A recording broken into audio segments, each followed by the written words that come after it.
Hi!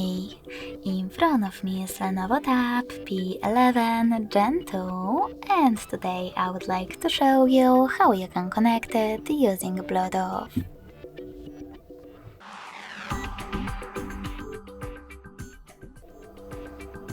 First of all, go into Settings and tap on Bluetooth right away. If Bluetooth feature is not on, you can enable it by tapping on this gray sweater next to Use Bluetooth. Then select Pair New Device and wait for available ones to show. When they do, click on the chosen one.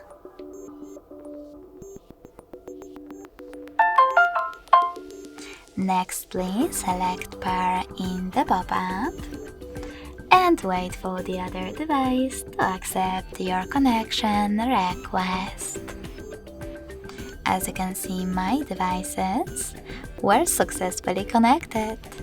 If you want to disconnect them, just tap on this gear icon next to the device. Select Forget next to Connect and confirm your choice in the pop-up. Thanks so much for watching. If you enjoyed this video, smash that like button, comment and subscribe. Bye!